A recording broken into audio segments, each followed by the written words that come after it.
नमस्कार साथियों। राजकीय स्नातकोत्तर महाविद्यालय 12 से मैं डॉक्टर राकेश वर्मा राजनीति विज्ञान विभाग में आप सभी का इस ऑनलाइन क्लासेस में स्वागत करता हूं। प्यारे बच्चों, बीए सेकेंड ईयर के द्वितीय प्रश्न पत्र, बीए द्वितीय वर्ष के द्वितीय प्रश्न पत्र भारतीय राजनीतिक व्यवस्था, इस पुस्तक का हम अध्ययन कर रहे हैं। इस पुस्तक में जो अध्याय है वो भारतीय राजनीतिक व्यवस्था पर, संविधान पर आधारित है। अंतिम कुछ अध्यायों में जो राजनीतिक व्यवस्था में काम आने वाले टॉपिक्स हैं, उन टॉपिक्स का भी हम इसमें समाविष्ट किया गया है। जो तत्कालीन समस्याएं हमारे राजनीतिक जीवन में है, उसका समावेश भी इसमें किया गया है। प्यारे बच्चों, हम जाति की समस्या के बारे में चर्चा कर रहे हैं। कास्ट जो है, इस जाति की समस्या पर हम केवल अध्ययन की दृष्टि से ही इसके बारे में चर्चा करेंगे। इसका अन्यत्र अर्थ नहीं है।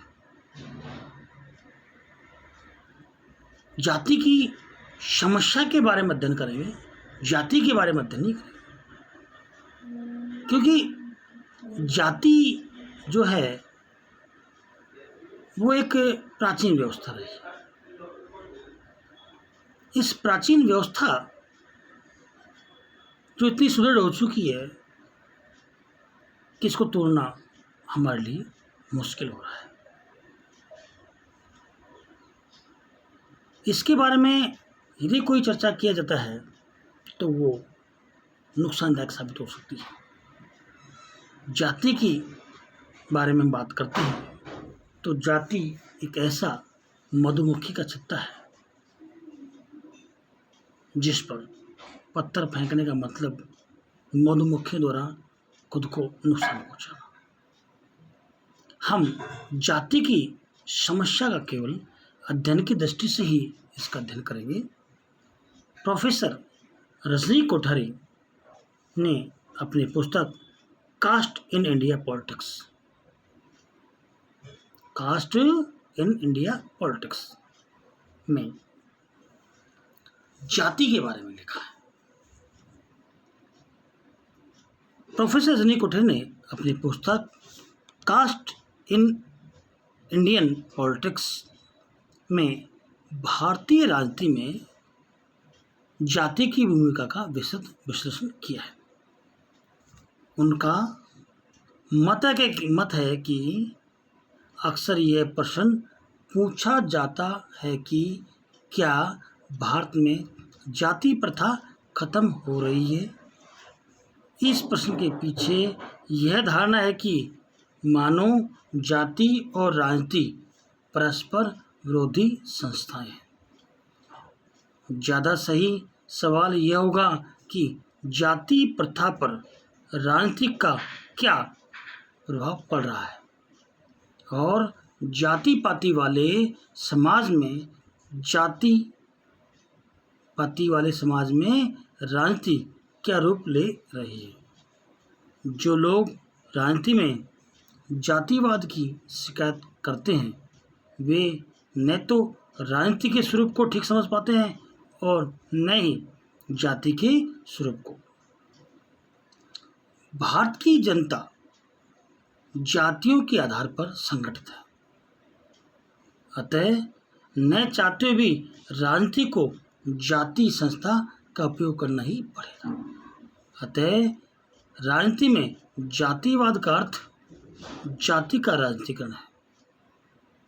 रजनी कोठारी ने लिखा है कि जाति को अपने दायरे में खींचकर राजनीति उसे अपने काम में लाने का प्रयत्न करती है।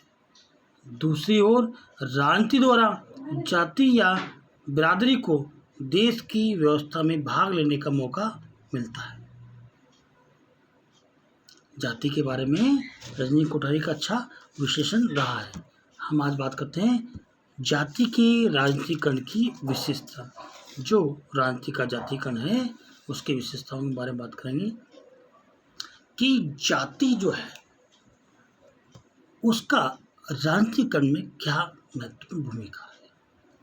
पहला, जाति व्यक्ति को बांधने वाली कड़ी है। जाति व्यक्ति को बांधने वाली कड़ी है।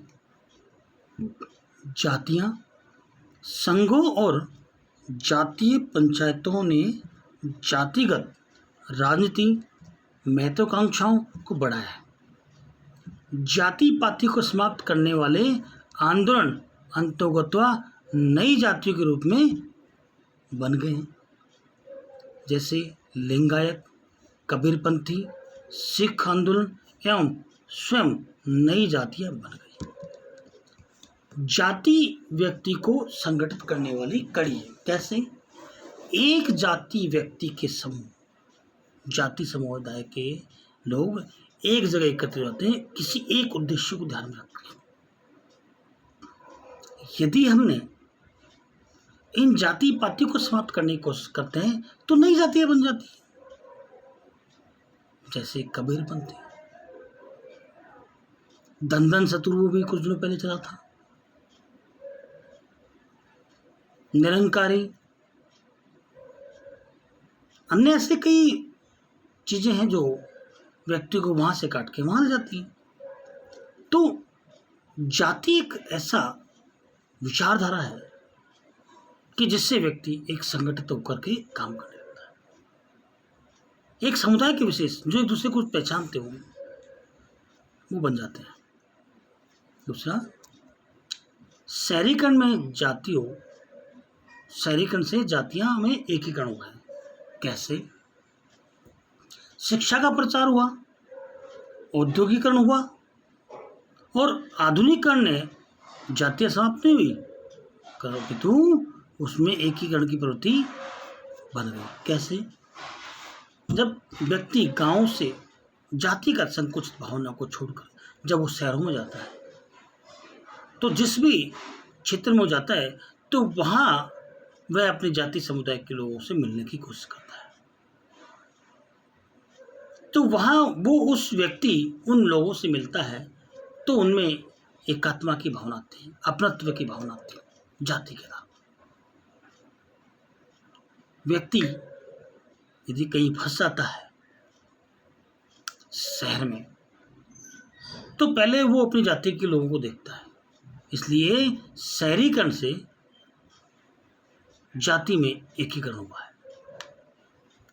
गांव की जातियां शहरों में जाके इकट्ठित होकर के कई गांवों की जातियां के लोग, एक जाति के लोग कई गांवों से आते हैं तो शहरीकरण में जाकर के वो एक हो जाते हैं, तो वहां उनका संगठन बढ़ जाता है।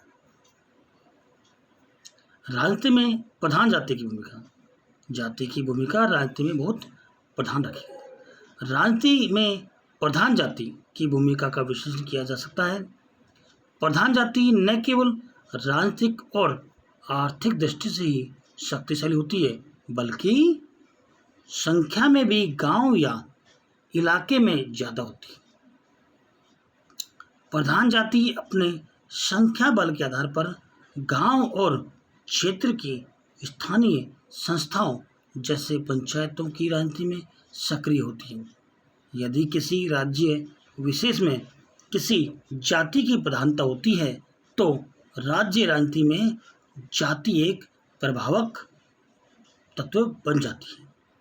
आश्चर्य की बात यह है कि जाति की यह छूत हिंदुओं तक ही सीमित नहीं है, मुसलमानों में भी इसकी गिरफ्त से बचे नहीं। जो हमें मानते हैं कि जाति का जहर हिंदुओं में है, परंतु ऐसा नहीं है। जाति का जहर मुसलमानों में, ईसाइयों में, सिखों में भी है। सभी जातियों में या सभी धर्मों में इसके जहर पनप चुके। अगला, जातिगत समुदायों राजनीति में प्रवेश। जो जातिगत समुदाय हैं वो राजनीति में प्रवेश करते हैं। 19वीं शताब्दी में जातिगत समुदायों का झुकाव राजनीति की तरफ हो गया, जबकि ब्रिटिश शासन ने भारत में एक मजबूत प्रशासनिक ब्रिटिश शासन ने मजबूत प्रशासनिक व्यवस्था की नींव डाली थी। सबसे पहले इनका ध्यान जनगणना कार्यालय की ओर गया, जहां जातीय समुदाय ने सामाजिक प्रतिष्ठा प्राप्ति के ध्येय से अपने संगठन का नामकरण करना आवश्यक समझा। बाद में अपने जाति के लोगों के हितों के संरक्षण के लिए जाति संघों ने प्रस्ताव पारित किए और शासन को अपनी मांगों के लिए प्रभावित करना प्रारंभ किया। यहाँ तक कि कुछ जातियों ने शैक्षणिक सुविधा, शिक्षण संस्थाओं में जातिगत आरक्षण और सरकारी नौकरियों में भी आरक्षण की मांग की।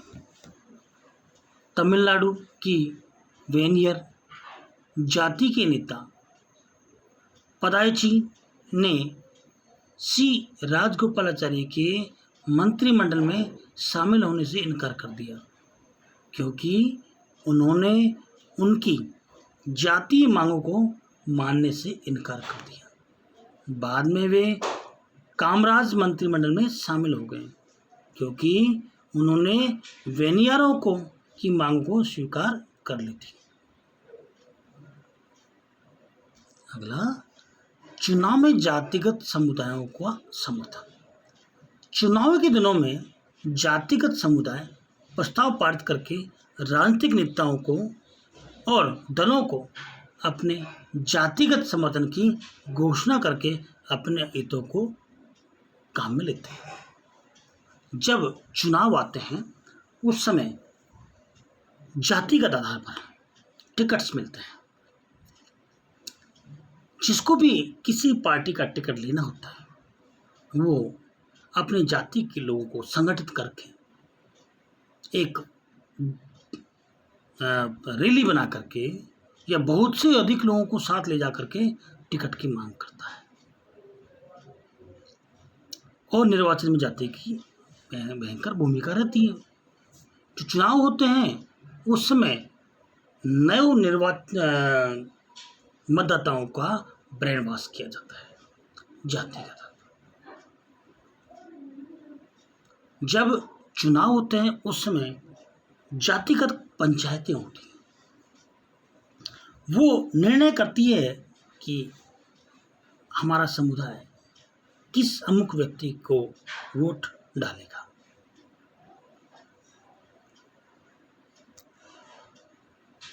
जाति का क्षेत्रीय और राज्य स्तर पर महत्व बहुत है। जाति की भूमिका राष्ट्रीय स्तर पर इतनी नहीं है, जबकि स्थानीय स्तर पर और क्षेत्रीय स्तर पर जाति की बहुत भूमिका होती है। हमें जाति प्रथा गांव में मिल जाएगी, थोड़ा ऊपर जिलों में मिल जाएगी, उससे थोड़ा ऊपर राज्य में,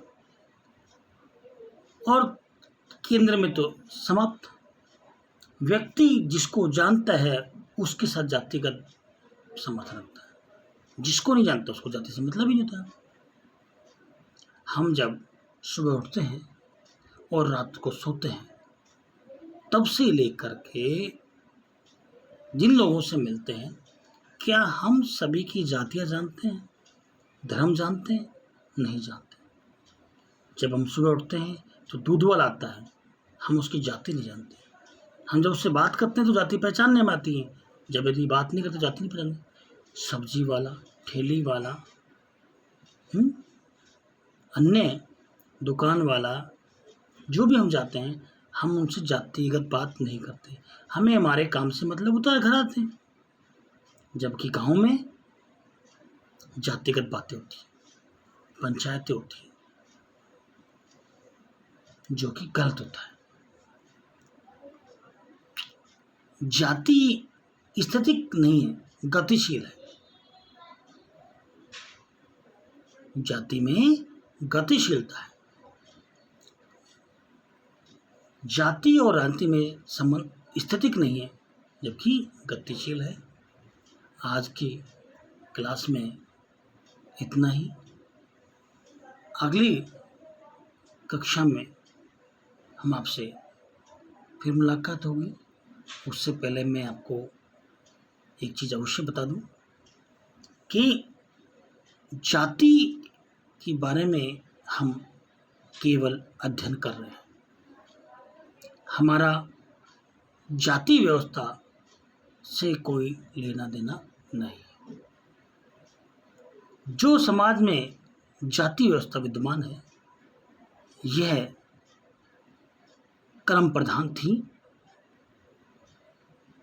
और आगे भी कर्म प्रधान रहेगी, परंतु वर्तमान स्वरूप में जाति जन्म प्रधान हो चुकी।